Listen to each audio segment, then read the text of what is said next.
हजरत सैयदना फारूक आजम रदी अल्लाह, मैं तफसील से बात करूंगा अगले जुमे जनाब फारूक आजम के हवाल पर। हजरत उमर फारूक रदी अल्लाह तआला अन्हु बदर के मैदान में जब निकले ना, बदर में, तो हजरत उमर से हुजूर ने तजवीज मांगी, फरमाया सफ बंदी कैसे करें, किस तरह लड़ना है। जनाब उमर फारूक रदी अल्लाह तआला अन्हु कहने लगे, हुजूर ये जितने आए हैं ना काफिर लड़ने, ये किसी का कुछ चाचा लगता है, किसी का कोई मामू लगता है, किसी का भाई है, किसी का बेटा है, तो महबूबा सफ बंदी की क्या जरूरत है, जो मेरे रिश्तेदार है मेरे हवाले करें, मैं गर्दनें काट के आपको देता हूं। जो अबू बकर के रिश्तेदार है वो अबू बकर के हवाले करें, वो गर्दन काट के दे। जो अली का कुछ लगता है वो अली के हवाले करें। हम दुनिया को बताएंगे कि अशिद्दाउ अलल कुफ्फार, अशिद्दा अलल, उसके लिए हमारे पास सख्ती है, कोई नरमी, वो हमारा सगा भी हो तो उसके हक में कोई नरमी। हजरत उमर ने अपने सगे मामू की गर्दन काटी बदर के दिन, सगे मामू की। हजरत अबू उबादा बिन जर्राह, सुनो, इस्लाम अमन का दरस देता है, मोहब्बत का दरस देता है। भाई इस्लाम ही तो अमन का दरस देता है, पर जड़ी बूटी काटना बदअमनी नहीं होता, जालिम का हाथ पकड़ना बदअमनी, और अमन वाले और होते हैं बुज़दिल, इन दोनों में फर्क होता है। अमन वाला बनने का कहा गया है, बुज़दिल बनने का कहा। मेरे नबी पाक ने जो बदर में तलवार उठाई थी, जिरा पहनी थी, हुजूर अलैहिस्सलातु सलाम ने लोहे की जैकेट पहनी थी, तो वो भी मेरे रसूल पाक ने अमन के लिए ही पहनी थी। मेरे नबी पाक सल्लल्लाहु अलैहि वसल्लम ने उहद के दिन जो हथियार उठाए थे, तो वो भी अमन के लिए उठाए थे, वो भी अमन के लिए हुजूर ने हथियार उठाया था। हथियार उठाना बदअमनी की अलामत नहीं होता मेरे भाई, याद रखें। हजरत अबू उबादा बिन जर्राह ने मैदान बदर के अंदर जब जंग का तबल बजा, हालात बिगड़े, जनाब अबू उबादा बिन जर्राह कहते हैं तारीख ने एक अजीब मोड़ पे मुझे लाके खड़ा किया। आप फरमाते मेरे लिए अल्लाह ने जो आजमाइश रखी वो सबसे बड़ी रखी। फरमाने लगे जब मैं मैदान में निकला तो काफिरों ने मेरे सामने जिसको लाके खड़ा किया वो मेरा सगा बाप था।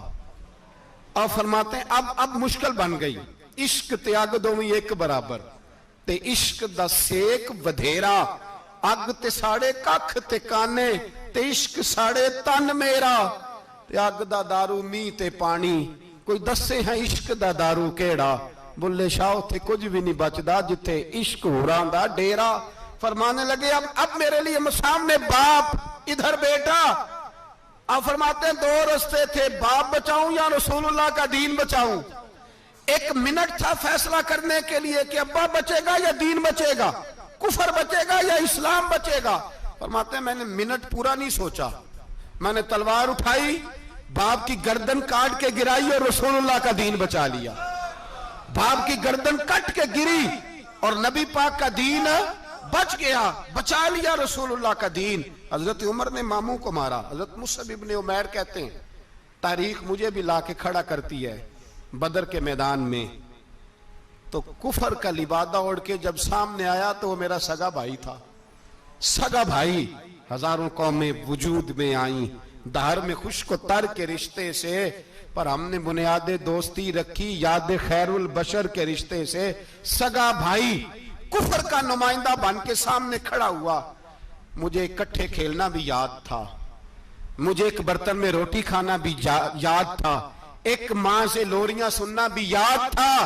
फरमाते हैं ये सारा कुछ याद था, पर इस्लाम के हक में दिया हुआ खुतबा जो मोहम्मद अरबी ने दिया था वो भी मुझे याद था। मुझे रसूलुल्लाह की बताई हुई बातें भी, फरमाते हैं मैं सारा कुछ भूल गया, पर मुझे अपने रसूल का पढ़ाया हुआ सबक नहीं भूला, वो मुझे याद रहा। मैंने फिर सगे भाई की गर्दन काटी और मैंने वो गर्दन काट के हुजूर के पास पेश की, और मैंने दुनिया को बताया कि हमारे लिए असल वो है जो हमारे रसूल हमें हुक्म इरशाद फरमाते हैं। ये रिश्ते हमारे लिए असल हमारे जी अच्छे तल्लुकात हैं। कौन से अच्छे तल्लुकात? हजरत अबू बकर सिद्दीक रदी अल्लाह ताला अन्हु।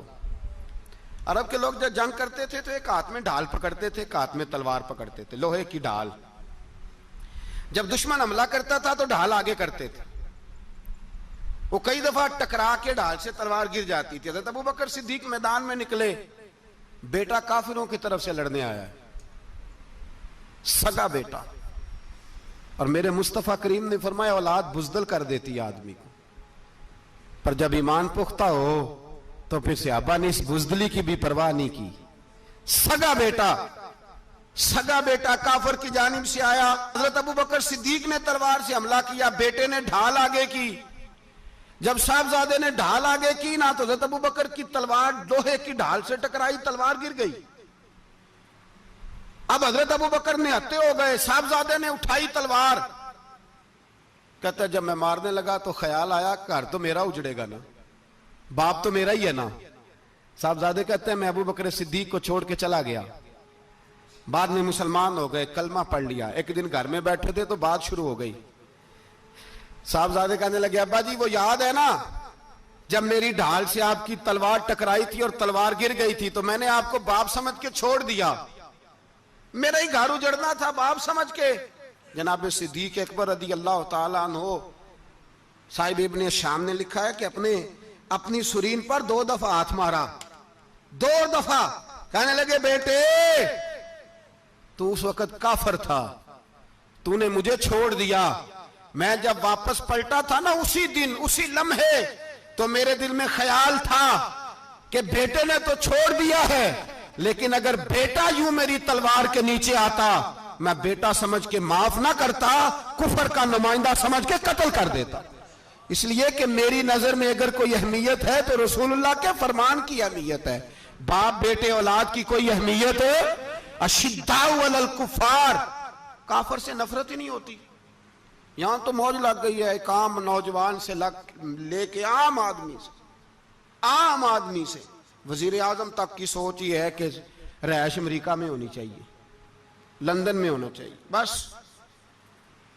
यही सोच है। अब तो अल्लाह तबारक व तआला माफ करे जिसके पास पासपोर्ट है लंदन का, यूरोप का, वो समझता पता नहीं मैं कौन सी बला हूं।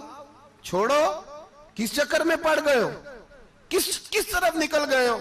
सदर साहब अमेरिका के सदर के साथ फोटो खिंचाते हैं तो वो 2 फुट ऊंचा हो जाते हैं। बस करो यार, ये कमजोर लोगों की अलामत है, कमजोर लोगों की। हजरत उमर फारूक रदी अल्लाह, मुझे पलट पलट के याद आते हैं सैयदना फारूक आजम। हजरत फारूक आजम रदी अल्लाह ताला अन्हु से ईसाई बादशाह ने कहा मैं मिलना चाहता हूं।